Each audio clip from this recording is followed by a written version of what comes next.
ఆత్మావలోకన కార్యక్రమానికి స్వాగతం, సుస్వాగతం. Welcome to our channel Atmavalokanam. ఆత్మావలోకనంలో మనం యథావిధిగా ఒక మంచి మాటను కానీ, ఆలోచింపచేసే మాటను కానీ, మనకు అవసరమైన మాటను కానీ గుర్తు చేసుకుంటూ ఉంటాం. ఈరోజు మనము ఆత్మావలోకనంలో ఒంటరితనం, దాన్ని దూరం చేసుకోవడం ఎలా అనే టాపిక్. ఎందుకంటే ఈ రోజుల్లో చాలా బిజీ లైఫ్లో, బిజీ షెడ్యూలు, ఎంత పరుగులు తీస్తూ టైము లేకుండా ఉంటున్నామో, సమయం ఉండదు, కానీ మనసు లోన్లీగా ఉంటుంది. చాలామంది దగ్గర నుంచి నేను వింటున్నాను, చాలా ఇంతమందిలో ఉంటున్నామండి, చాలా ఒంటరిగా ఫీల్ అవుతున్నాము, ఎందుకో తెలియట్లేదు, దీని నుంచి ఎలా బయటికి రావాలో అర్థం కావట్లేదు అని చాలామంది అంటున్నారు. నన్ను కూడా చాలామంది అడిగారు. అది దృష్టిలో పెట్టుకొని నేను ఈరోజు ఈ టాపిక్ ఎంచుకోవడం జరిగింది. నాకు తెలిసిన పరిధిలో, నాకు మనసుకు అనిపించిన పరిధిలో నేను ఈ వీడియో చేస్తున్నాను. ఏమంటే అసలు you are the creator of your own destiny అని వివేకానందుడు ఎప్పుడో చెప్పారు. ఎందుకు అంటే ఈ బిజీ షెడ్యూల్లో ఎవరి పనులు వాళ్ళు చూసుకోవడం, ఎవరి అవసరాలు వారు తీర్చుకోవడం,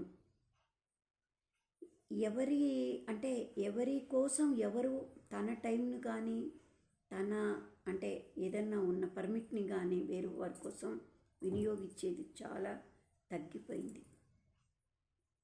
అందుకని 10 మందిలో ఉంటాం, ఇండ్లల్లో కూడా. ఈవెందో ఇంట్లో అందరూ ఉంటారు, కానీ నవ్వుతూ హాయిగా మాట్లాడేవాళ్ళు ఎందరు?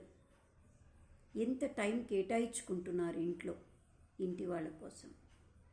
అది కూడా కష్టమైపోతున్నాయి ఈ రోజుల్లో. అందుకని ఈ లోన్లీనెస్ అనేది ఎక్కువగా కనబడుతోంది బాగా. కానీ దానికి భయపడుతూ, బాధపడుతూ, ఒంటరితనంగా ఫీల్ అవ్వడం కానీ, ఆ దాంట్లో మన మనసుకు దెబ్బ తగిలే విధంగా, మనసుకు గాయంగా అనిపిస్తే, ఆ లోన్లీనెస్ అనేది మనసుకు తగిలింది అంటే మనం వెనక్కి వెళ్ళిపోయినట్టే. ఎప్పుడు కూడా భయపడితే ఇంకా భయం పెరుగుతుంది. కాదు, దీన్ని నేను జయించగలను, నాకంటూ ఒక క్రియేట్ చేసుకోగలను నా పరిధిలో అని ఎప్పుడైతే అనుకుంటామో, దీని నుంచి మనకు తొందరగా బయటపడగలుగుతుంటాం. ఫస్ట్ అది ఇంట్లో అయినా, లేదు ఏదైనా సరే, ఫస్ట్ ఒంటరితనంగా ఫీల్ అయినప్పుడు, ఏదన్నా చిన్న ఇబ్బందులు వచ్చి, ఇంట్లో మానసికంగా కూడా ఏదైనా ఇబ్బందులు వచ్చినప్పుడు కూడా ఎవరు లేరేమో, నన్ను ఎవరు అర్థం చేసుకోలేరేమో, నేను ఒంటరి దాన్నేమో, లేదు లోన్లీగా ఉన్నాను కదా, నేను ఒంటరిదాన్నేమో, లేదు ఎవరైనా, అది జెంట్సా, ఉమనా, లేకపోతే చిల్డ్రనా, పిల్లలా అని కాదు, ఎవరికైనా ఈ రోజుల్లో అది జరుగుతోంది. పెద్దవాళ్ళు చెప్పగలుగుతారు, పిల్లలు దాన్ని రికగ్నైజ్ చేయలేరు. వాళ్ళకంటూ ఒక వేరే వ్యాపకాలు ఉంటాయి కాబట్టి దాని మీద ధ్యాస మళ్ళిస్తారు. ఆఫ్టర్ 40 years అయ్యాక ఆ లోన్లీనెస్ అంటే ఏంటి అనేది గుర్తించగలుగుతారు. అప్పటి వరకు తెలీదు. తర్వాత మనం వీళ్ళందరినీ అనుకున్నామే, వీళ్ళు మనని ఎడంగా పెట్టి మన ఇదిని ఉన్నారే, మనం లోన్లీగా ఉన్నామా అనే భావన ఒక్కొక్కసారి కలుగుతూ ఉంటుంది. అలాంటప్పుడు ఏం చేయాలి, దాన్ని మనం ఎలా తీసుకోవాలి అనేది ముందు మనం తెలుసుకోవాలి. ఫస్ట్ ఇమీడియట్గా ఎప్పుడైతే మనసు డల్గా ఉంటుందో, మరీ ఇబ్బందిగా ఉంటుందో డైవర్షన్. ఫస్ట్ ఆఫ్ ఆల్ ఎవరితో అన్నా మాట్లాడడం కానీ, లేదు ఒంటరిగా అయినా సరే ఏ పక్కన దగ్గర ఉన్న గుడికి కానీ, దగ్గర ఉన్న ఏదైనా షాప్కు కానీ, ఏదైనా డబ్బు పెట్టుకోవడానికే కాదు, డైవర్షన్ కూడా పోవచ్చు. అందుకే ఈ రోజుల్లో నేను అంటుంటాను ఏమంటే, మనకు షోరూమ్లు వచ్చాయి. షోరూంలో నువ్వు ఖచ్చితంగా తీసుకోవాలని ఇక్కడ రూల్ లేదు. కాసేపు అలా చూసేసి బయటకు వచ్చేసావు అనుకో, మన డైవర్షన్ వస్తుంది. ఏదంటే మనసు వేరే వాటి మీదకి పోతుందన్నమాట. అప్పుడు ఏమైపోతుంది, నీకు ఇది తెలియకుండానే నీ నుంచి పక్కకు పోతుంది. తరువాత నువ్వు ఆలోచించుకోవాలి. అలా ఎలాంటిదైనా పుస్తకం చదవడం లేదు, ఒక మంచి పుస్తకాలు అంటే అవి చిన్న చిన్నవే, పెద్ద గ్రంథాలు అవి చదవవాకండి. అంటే పెద్ద గ్రంథాలకు జ్ఞానం కోసం మనం దాని మీద ఇంట్రెస్ట్ ఉన్నప్పుడే చదవాలి. బాధగా ఉన్నప్పుడు, లేదు లోన్లీగా ఉన్నప్పుడు, అలాంటప్పుడు పెద్ద గ్రంథాల జోలికి పోవద్దు.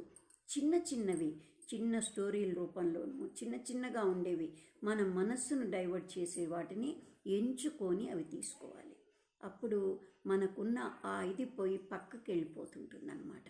అలాంటిది ఏదైనా సరే మనం లేదు, నిజంగా మీకు బాగా హాయిగా మాట్లాడతారు, నాకు ఇది పోతుంది డైవర్షన్ అన్న వాళ్ళతో మాట్లాడండి. అప్పుడు అది కూడా తెలియకుండా వేరే టాపిక్ మన మధ్యలోకి వచ్చిందంటే ఎంటర్ అయినప్పుడు అది మర్చిపోతూ ఉంటాం. కానీ ఇదే కాకుండా పర్మనెంట్గా మనకంటూ ఒక వ్యాపకం అనేది ఉంచుకోవాలి. మనకంటూ ఒక వ్యాపకం లేని నాడు ఈ ఫీలింగ్స్కి ఎక్కువ ప్రాధాన్యత ఇస్తూ ఉంటాం.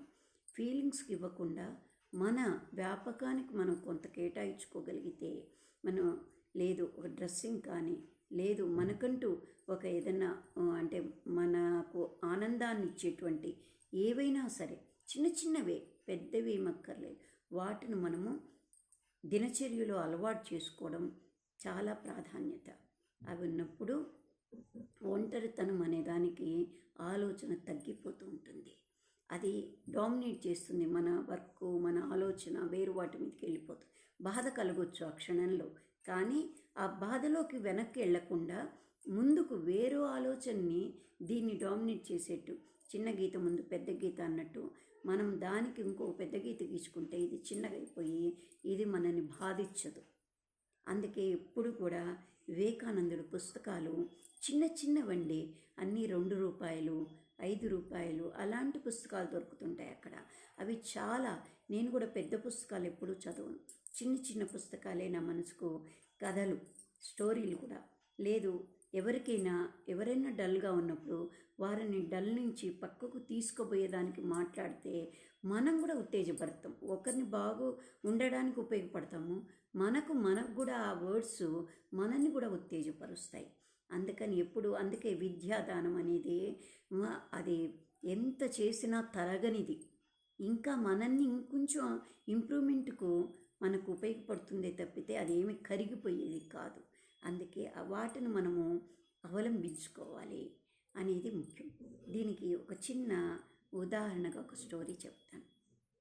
ఒక ఊళ్ళో ఒక ఆవిడ ఉండేదట. ఆవిడ చాలా అంటే ఇంట్లో ఉండినారు, కానీ ఎవరు అంటే ఆయన ఏదో ఇబ్బంది వల్ల చనిపోయారు. పిల్లలు పెద్దవాళ్ళు అయిపోయారు, వేరే దేశాల్లో ఉన్నారు, వాళ్ళు ఎప్పుడూ కానీ రారు. ఆమె ఒక్కతే అయితే అందరూ అన్నారు, వచ్చి మాతో ఉండండి, మాతో ఉండరాదా, ఎందుకు ఒంటరిగా ఉంటావు అన్నారు. అంటే ఇది ఎటర్నల్గా ఉండేది. మనిషి అనేది మనసులో ఉంటుంది, మనసు భావన పట్టే ఒంటరితనమా నిండుతనమా అని ఉంటుంది. అందుకని నేను దీన్ని ఇంకొక ప్లస్కు ఉపయోగించుకుంటాను. అంటే ఉన్న రోజు పనులున్నాయి, ఈ ఇబ్బందులు ఉన్నాయి అవి అనేదాన్ని, ఆ రోజుల్లో ఇవన్నీ చేయాల్సి వస్తుంది, వర్క్ ఒక క్షణం తీరికుండదు అని అప్పుడు అంటుండేదాన్ని. ఇప్పుడు నా మనసుకు నేను అలా ఆలోచించుకోవడం మొదలయ్యాక ఇప్పుడు అనిపించింది, ఇది నాకు దేవుడిచ్చిన అవకాశం అనుకుంటున్నాను, దీన్ని నేను ఒక మంచికి వినియోగించుకుంటాను. నేను ఒంటరిని ఎందుకు అవుతాను? మనసు బలహీన పడినప్పుడు మాత్రమే మనిషి ఒంటరి వాడవుతాడు. మనిషి మనసు బలంగా ఉన్నంత వరకు ఒంటరిగా ఉన్న 100 మందిలో ఉన్నట్టే మనకు బయటికి పోతే 100 మంది మన చుట్టూ ఉంటారు. ఇంటికొస్తే మళ్ళా మన వాళ్ళతోనే ఉంటుంటాం కదా, అలాంటిదే ఇది కూడా అని ఆమె అందరితో చెప్తూ ఉండేదట. అప్పుడు అందరూ ఆశ్చర్యపోయేవాళ్ళు. ఏంటిది, ఎందుకు ఇలా ఈమె ఇలా మాట్లాడుతోంది ఏంది అని అనుకుంటుండేవాళ్ళు. కానీ ఈమె చాలా ధైర్యంగా ఉంది, చాలా మంచిగా ఉంటుంటుంది అని అందరూ అనుకునేవాళ్ళు అనమాట. ఒకరోజు ఆ ఊర్లో ఒక ఒక అబ్బాయి చాలా డిప్రెస్లోకి వెళ్ళిపోయాడనమాట. ఏమంటే తనకు ఎవరు అంటే తనని ఎవరు ప్రోత్సహించలేదు, తనకి ఏది కోరింది రావట్లేదు, నేను ఏది కోరుకుంటే అది ఫెయిల్యూర్ అవుతోంది, లేదు నేను ఏది ఇష్టపడ్డదేదో వస్తువు అది నాకు దక్కదు, ఉండదు, లేకపోతే ఇట్లా ప్రతి దాన్ని అబ్బాయి అలా అనుకుంటూ లోన్లీగా ఫీల్ అయ్యేవాడు. ఇంట్లో అందరూ ఉన్నారు, కానీ ఆ అబ్బాయి మనసు మాత్రం అలా ఉండేది ఎప్పుడు. అప్పుడు వాళ్ళ బ్రదర్ కజిన్ ఎవరో ఆ అబ్బాయి, మా దగ్గర ఒక ఆవిడ ఉన్నారు, ఆమె దగ్గరికి తీసుకుపోతాను, నువ్వు ఒక్కసారి ఆమెతో మాట్లాడు, నువ్వు మాట్లాడితే నీ మనసుకి ఏమనిపించిందో అప్పుడు నువ్వు నాకు చెప్దువు కానీ అని చెప్పన్నారట. అంటే సరే అని ఆ అబ్బాయిని తీసుకొని ఇంటి దగ్గర తీసుకొచ్చారు. ఆమె దగ్గర రాగానే, ఏం నాయనా బాగున్నావా, ఎక్కడుంటున్నారు మీరు, ఏంటి అని పలకరించింది. ఆ పలకరింపగానే ఎవరో ఆత్మీయంగా పలకరించిన భావన అబ్బాయికి కలిగింది. సరేని నువ్వు వచ్చి కూర్చున్నాక ఏదో మంచినీళ్ళు అవి ఇచ్చింది, చేసింది. ఏంటి నువ్వు ఎందుకు బాధపడుతున్నావు, నీకు ఏమనిపిస్తోంది అని అడిగింది. అంటే అబ్బాయి అన్నాడు, నాకు లోన్లీగా అనిపిస్తోంది, ఒంటరితనంగా అనిపిస్తోంది, నేను ఎవరున్నా కూడా ఏదో పోగొట్టుకున్న వాళ్ళలాగా అనిపిస్తోంది, నాకు ఏం చేయాలి అని అర్థం కావట్లేదు నాకు అని చెప్పన్నాడు అనమాట. అప్పుడు ఆమె అనింది, ఎంతోమంది మహానుభావులు ఉన్నారు, మనకు సమయం లేనప్పుడు సమయం లేదనుకుంటాం, ఆ సమయం ఉన్నప్పుడు ఒంటరి ఒంటరి ఒంటరి అని ఏదో లేదు లేదు లేదు అని అలా ఆ సమయాన్ని మనము దానికి వినియోగిస్తున్నాం. కానీ నీకంటూ ఏది చేస్తే ఆ ఒంటరితనం పోతుంది అనే దాని మీద మాత్రం శ్రద్ధ పెట్టము. అది ముందు మనల్ని ఒంటరిని చేస్తుంది. అందుకని ముందు అది ఆలోచించు నాయన, అది ఆలోచిస్తే నీకు ఆ సమయాన్ని ఎలా సద్వినియోగపరచుకోవాలో ఆలోచన కలుగుతుంది. అప్పుడు నీ ఒంటరితనం అనేది నీతో ఉండదు. నువ్వు ఎప్పుడు సదా బిజీగానే ఉంటావు, సదా తృప్తిగానే ఉంటావు. నేను చూడు, ఇప్పుడు మీ అంకుల్ చాలా కష్టపడుతుండేవాళ్ళు, ఇప్పుడు హాయిగా ఉండేవాళ్ళం, మా మధ్య ఏ గొడవలు లేవు, ఎప్పుడు సరదాగా గడిపేవాళ్ళం. సడన్గా ఆయన ఒక యాక్సిడెంట్లో చనిపోయారు. తర్వాత నేను ఒంటరిగా ఉండినాను. పిల్లలు చదువులు బాగా చదువుకోవాలని వాళ్ళని చదివిచ్చాను, బాగా చదువుకున్నారు, వాళ్ళు విదేశాల్లో నిలబడిపోయారు. ఇప్పుడు వాళ్ళు ఇంకా రారు, ఎప్పుడో ఏ 5 ఏళ్లకు ఒకసారి కనపడిపోతారు. ఇళ్ళు వాకిళ్ళు కూడా అక్కడే ఏర్పరచుకున్నారు. ఇప్పుడు నేను ఒంటరిననాలనా, లేక పిల్లలు అందరూ ఉన్నారు కాబట్టి నేను అందరిలో ఉన్నాను అనుకోవాలా, చెప్పు నాయనా అనిందట. నాకు బాధే ఉంటుంది, కానీ పిల్లల దగ్గర లేదని బాధ ఉంటుంది, ఆయన లేరే అని బాధ ఉంటుంది.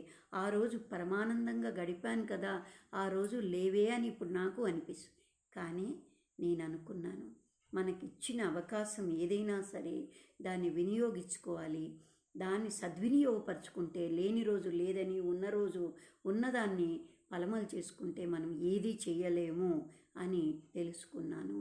అందుకని ఈరోజు నేను చిరు వ్యాపారంతో మొదలుపెట్టాను. చిరు వ్యాపారంగా మొదలుపెట్టి ఒక చిన్న ఇదిలోగా టిఫిన్ లాగా పెట్టాను, ఒక ఇడ్లీ అవి పెట్టాను. నేను చదువుకున్నాను, కానీ వయసు వచ్చింది నాకు. వయసు ఎవరికైనా, ఎంతలా వాడికైనా వయసు, అందరికీ వయసు వస్తుంది కదా, కానీ వయసు నంబర్గా తీసుకున్నాను, అది నా మనోబలం. కానీ మామూలుగా వచ్చే వయసు ఆగదు కదా, ఆ వయసుకు తగ్గట్టే నేను కూడా ఒకటి చెయ్యాలి అని నిర్ణయించుకున్నాను. అందుకని ఇంట్లో ఉంటూనే నేను చక్కగా టిఫిన్స్ అవి ఆరోగ్యకరంగా చేస్తూ 10 మందికి, విలేజ్లో అందరూ నా దగ్గరే తీసుకుంటారు, ఈ ప్రాంతాల్లో ఉండే వాళ్ళందరూ నా దగ్గరకు వచ్చి తీసుకుంటూ ఉంటారు. అందుకని నేను అది పనిగా పెట్టుకున్నాను. అది పెట్టుకొని 10 మందితో ఎవరన్నా వచ్చి పలకరించిన వాడికి జవాబిస్తాను. లేదు అంటే నా పనిలో నేను నిమగ్నం అవుతుంటాను. అందుకని రోజు నాకు ఎప్పుడూ కూడా ఒక్క నిమిషం కూడా ఖాళీ ఉండదు. అందుకని అదే నన్ను ఒంటరి నుంచి పక్క వైపు పని వైపుకు తిప్పింది. పని నన్ను ఒంటరి నుంచి తిప్పింది. ఇప్పుడు అవినాభావ సంబంధం ఉంది. పని ఉంటే ఒంటరితనం ఉండదు, ఒంటరితనం ఉంటే పనిని ఎంచుకోవాలి. అది నాకు తెలిసింది. అందుకని ఆ విధంగా నేను ఉన్నాను. ఇప్పుడు నేను ఏదన్నా ఒక్కరో బాధపడినా నన్ను అర్థం చేసుకున్న వాళ్ళు ఎవరైనా సరే నన్ను చూసి అమ్మా నీకెందుకు మేమున్నాము అంటారు. వాళ్ళు చేసినా చేయకపోయినా ఆ పదాన్ని అయితే నేను సంపాదించుకోగలిగాను కదా, అంటే 10 మంది నా వెనక ఉన్నట్టే అని నేను భావిస్తున్నాను అని ఆమె చాలా ధైర్యంగా, గర్వంగా, తృప్తిగా చెప్పగలిగింది. అప్పుడు ఆ అబ్బాయి అనుకున్నాడు, పెద్ద ఆవిడ అంత ఇదిగా నిబ్బరంగా మాట్లాడుతుంటే నేనెందుకు ఇంత లోన్లీగా ఫీల్ అవుతూ ఎందుకు నేను ఇలా అవుతున్నాను? కాదు, మనకి ఎంతవరకు అవకాశం ఉందో, ఎంతవరకు చేయగలమో, ఎంతవరకు బాధ్యతను మనం తీసుకోగలుగుతామో అంతవరకు ఏ వయసు వారైనా ఏ ఇదైనా చేయొచ్చు అని ఆ అబ్బాయి కనిపించిందనమాట. వెంటనే ఆ అబ్బాయికి ఆమె చెప్పింది ఏంటంటే, నాయన మంచి మాటను వింటూ ఉండు, మంచి చేతను చేస్తూ ఉండు, అది నిన్ను ఎంత దూరమైనా తీసుకెళ్తుంది. ఈ ఆంటీ నీకు చెప్పేది ఇదే. అందుకని ఈ మాటను గుర్తుపెట్టుకో. నువ్వు ఒంటరిగా అనిపించినప్పుడు నన్ను గుర్తు చేసుకో. లేదు నీ ఒంటరిగా అనిపించిన ఒక మంచి మాటను గుర్తు చేసుకో. లేదు అంటే ఒక పుస్తకం, ఒక సెంటెన్స్ రాసి అక్కడ పెట్టుకో అని చెప్పిందట. చిన్నప్పుడు నాకు కోపం కూడా ఉండేది. కోపము తన కోపమే తన శత్రువు అని నేను పదే పదే గుర్తు చేసుకుంటూ ఉండేదాన్ని. ఆ రకంగా అది నాకు దూరం అయిపోయింది. అందుకని మంచిని మనం 10 సార్లు మన మనసులో అనుకుంటూ ఉంటే ఏ ఒంటరితనం మనం ఏం చెయ్యదు. భూమి మీద వచ్చాకనే బంధాలు. అందుకని బంధాలు ఉన్నంత వరకు బాధ్యతగా చేయాలి. బంధం లేనప్పుడు మనము బాధ్యతను కన్నా మన మనస్సును స్థిరపరచుకొని మంచి మార్గానికి, మంచి ఆదర్శంగా బతకడానికి ఆ సమయాన్ని కేటాయించుకోగలగాలి. అందుకని ఏది కూడా మనం అడిగితే రాదు. పెట్టెలో పెట్టి దాచి లోపల ఎక్కడో ఏమి చేయకూడదన్న వస్త్రం కూడా ఏదో ఒక రోజు నీ చేతి గుండా నేను వేరే వారికి దానం చేయాల్సి వస్తుంది. అంటే బియ్యపు గింజ మీద కూడా రాసి పెట్టిన వాడికి అది దక్కుతుంది. ముద్ద నోట్లో పెట్టుకుంటుంటే జారిపోయి పడిపోయే రోజులు కూడా ఉంటాయి. కాబట్టి నీకు ఏది వచ్చిందో దాన్ని సద్వినియోగపరచుకో అని ఆమె వెన్ను తట్టి చెప్పిందట. అప్పుడు ఆ అబ్బాయి నిజంగా ఆ గ్రామానికి వెళ్ళి అక్కడ తనకు అనుగుణమైన ఆలోచనలతో తను చెయ్యాలి అని సంకల్పించుకొని వెళ్ళిపోయాడట. అందుకని ఒంటరితనం ఎప్పుడు ఏదో ఒక విషయం మీద ఒంటరితనం అని భయపడ్డము, బాధపడ్డం తప్పు. నువ్వేంటి అని నిన్ను నువ్వు ప్రశ్నించుకున్న రోజు ఒంటరితనం నీ దరిదాపులకు కూడా రాదు. అందుకని ఒంటరితనానికి దూరంగా ఉండాలి.